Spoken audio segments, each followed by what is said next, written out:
Hello. I haven't made a video in a while because I needed to rest my right underarm, the upper muscle from the elbow to the wrist, hurting real bad. From typing. I'm typing too much. Way too much. And then it got so bad, the pain, that I could not use my arm at all for 2 or 3 days. It was absolutely terrible. So I rested my arm and now it's starting to get better. And also with the food I'm eating, only raw, that heals things very fast. And I also put natural self-made balms on my muscle, and that seemed to recover it very fast as well. And I had trouble sleeping again, a lot of anger in my head, and a lot of negativity, and a lot of horror, and a lot of things that I cannot shake off. So I have been taking 15 valerian root each night for the last 4 nights or so. It was pretty rough, but I think it's gonna be tapering off now. And I hadn't been sleeping well for the former 2 nights. This last night I slept okay, finally. And I had unbelievable horror dreams, nightmares, several in a row. I kept waking up and the same nightmare was the same mood, the same atmosphere, the same type of things in it, the same people in it that I'd never seen before. Same stuff, extreme horror things. It just continued on. It's like as if I would just continue a horror movie at this very same place where I left off. It's just crazy, that was going on like 4 times in a row. I would wake up and I would drink a glass of water, try to sleep again, and the same horror thought film was continuing at the same place where I left it off. And then I made myself wake up again and again and again. It just kept going on and on and on. And then I forced myself to stay awake so that this dream would dissipate, but it didn't matter. I would go back to sleep and there it was again, the same dream. This happened many times in my life. And the dream, though, was telling me something. There's always a reason for everything. There was a message in that dream, and the message was that it seems like probably the vast majority of humanity are entrapped in negativity. And that was the message of the dream. People are trapped in negativity to the point where they don't question it at all. And religion is negativity. Religion presents you with negativity, creates negativity, causes wars, causes conflict. And then people, they get so drowned into it that they actually think they need this conflict. They think they need it. They think they thrive on it. But it's an illusion. Nobody thrives on conflict. That's the ego. That's the sickness in the people. That is the neurosis that thinks it thrives on conflict, or on getting even, or on retribution, or all of these things, So I have a little bit of a sore throat. That's why I'm putting the scarf on. I've been thinking about this for a long time, and then also when I woke up today, I was thinking about this, and then more horror thoughts came up. The puppy dose story came back up, and that just keeps coming up. It keeps popping up into my head. And then I'm lying in bed in a frozen state, and with wide open eyes, and with the state of mind of total entrapment in horror, and I feel like I can't break out of it. And if an animal rights activist sees this video by any chance, there's not many of those around, but if you see my video, would you comment, and would you please tell me, or make a video yourself, and would you tell me how you cope with the horrors that you get to see? You know, and this is very critical to talk about this, because it seems like 90 or more % of humanity does not know what's going on behind closed doors. They do not have any idea. They think the pigs have it good and it's all pink and peace and stuff like this. It's not. It is an incredible atrocity that's happening out there. It's a Holocaust, and for those people like this Anti-Defamation League, you know, you guys are smart and many of you are caring. I really advise you to look into this and not take offense to PETA calling it a Holocaust, because it is a Holocaust. Okay? It is. The animals are our equals. Get away from speciesism. Get away from this, all this religiosity and this temper tantrum and this constant race and ethnic disputes and all of this. We need to toss that in the garbage can. We should be above all of this by now. You know, every intellectual knows that the Holocaust was horrific. It was an atrocity. Okay, that doesn't mean that if we call the factory farming a Holocaust, that doesn't mean that we're in some way diminishing the Holocaust that happened to the Jewish people. You know, we're not denying it in any way. We're not ridiculing it. We're not in any way making it look like it was less horrible than it was. Okay, this has nothing to do with this at all. We're just using this word because the animals are our equals, and what they're going through right now is what the Jewish people all around the world, by the way, not just in Germany, but they like to use Germany as the scapegoat, because that's where, like, this happened in a very condensed form through a very psychotic person, okay, a dictator.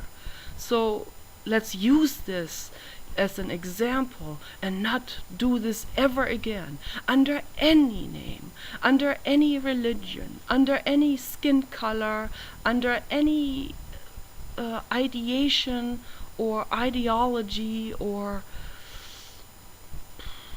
whatever philosophy or whatever people want to believe in. You know. Let's not use this. Let's not go there again. Let's not tread into those same footsteps again. You know. Let's pay very close attention. The animals are our equals. What is happening in factory farms is an absolute atrocity. It's a Holocaust. It needs to be stopped. Okay? It needs to be ended right now, as soon as possible. We can end it right now if we all cared, if we all band together, if we all cared about the animals, and if we all stopped this right now, including the factory farmers. If they sat down, if they thought about what they're doing here, if they thought about the pig that they're dealing with, look into the eyes of that pig. The pig has looked into your eyes many times already. And I read that in the book by Temple Grandin when she was talking about the artificial insemination that they're doing with the pigs and those people. I'm not getting into the ugly details of this right now, but this is rape, what these people are doing to those pigs, and they are doing this also to male pigs. And pigs are very, very intelligent animals. They're almost intelligent as primates, I would say, maybe equal. And they have very human-shaped eyes, those pigs. And when they look into your eyes, you can, if you tune in to that animal, You can see the emotion in that animal. You can there will be a communication. The pig will tell you how he feels, just with the way he looks at you, with his eye, with the muscles, the way they're formed around the eye, just like we do. When we're serious, we have a frown on our forehead, and there's many, many, many more muscles in our face that reveal our emotional states. They're trying to simulate that now with specific robotics, and they are coming up with more and more and more. They're finding more and more of those facial muscles and what they do, and with which emotion it is connected. But you see, when you look at a robot, it still looks like artificial, because it still looks like it's more like a cartoon of some sort. The pig eye and the facial muscles, they're just as much accurate and in motion as the facial muscles and all the emotions connected to it in a human. It's the same thing. That's how they have exactly the same feelings. They just can't talk like, with that pig mouth. They wouldn't be able to articulate like we do with our small mouth. So they have a very broad mouth, and if they try to, and some dogs try, I've seen this on YouTube, I'm absolutely amazed. Some dogs are very intelligent. They try to talk. They even understand certain words like love, I love you. They know what that means, and they try to imitate that, I love you, and it comes out somehow muffled, but they manage to do it. There are some very intelligent dogs like German Shepherds and Huskies. They're very, very good at that. And so the pigs, they have yet different mouths, yet larger, and it is not designed in its shape to create such very specific sounds. So, but then again, maybe someone who has lived with the pig for a long time, maybe they'll have something surprising to tell us, and maybe they are able to learn some sounds. I don't know. They might be.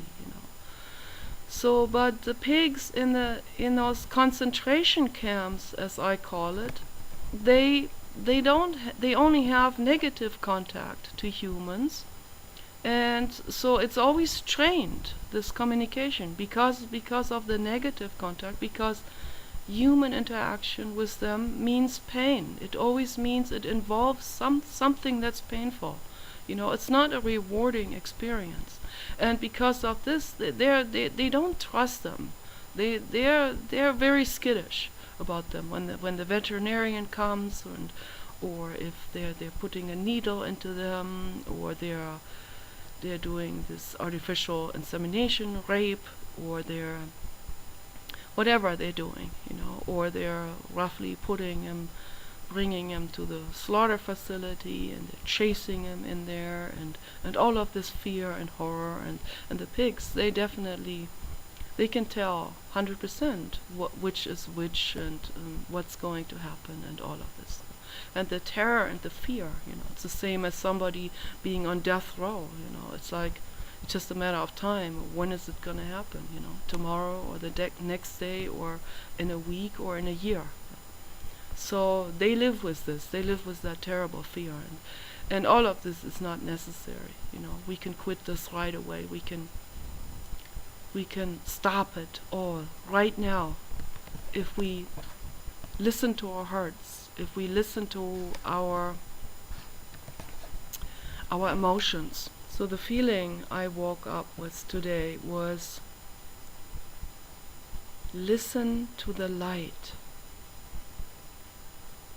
We need to shed light into all crevices. We need to illuminate every little creak and crack and cranny and cave and underground. There needs to be light shed into every place where there is negativity happening, where there's darkness, where there is mold, where there's sickness, emotionally and biologically. We need to shed the light of life and healing into all those places. I want everybody to help me with this. Let's shed light for everybody. Okay? Like, for example, what these people do when they go into factory farms, or when they are filming laboratories where they're testing on animals. It is coming out to the public. It is coming up little by little. The underground footage is coming up. How much more is there? Okay. When some stuff comes up, it's very, very difficult for them to do that. When that comes up, you will think, how many more of those places exists out there? Somewhere out there in New Mexico, in those military research facilities that are built even deep into the ground, in the underground, some like underground cities. What is going on there? What are they doing there?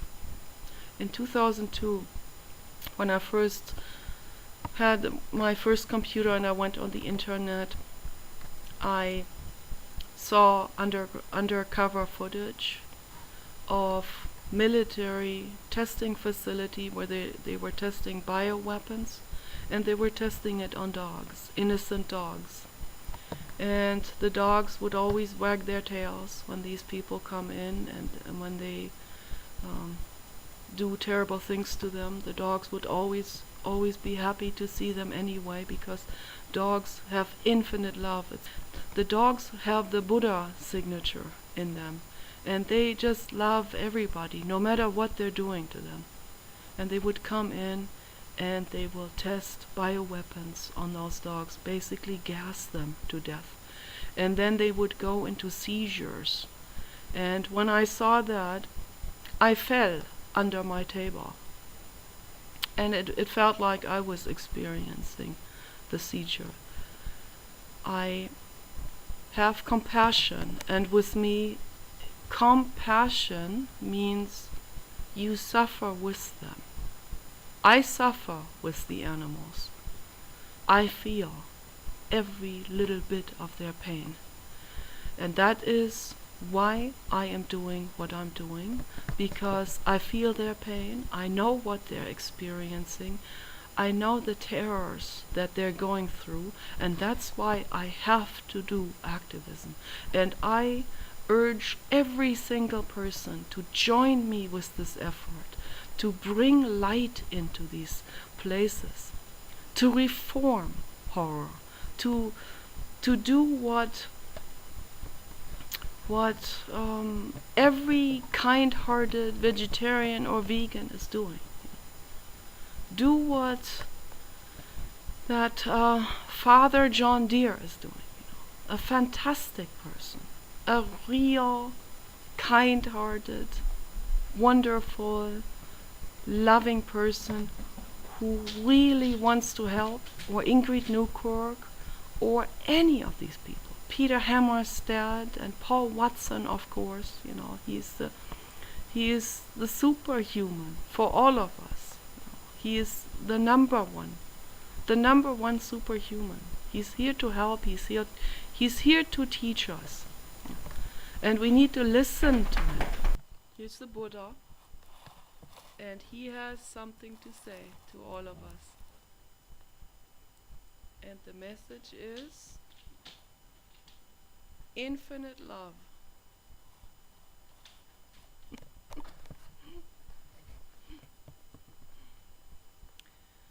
So, the Buddha has spoken, and he said, infinite love.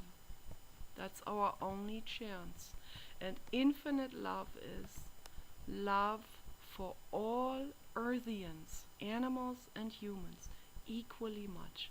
Help me accomplish this. Thank you.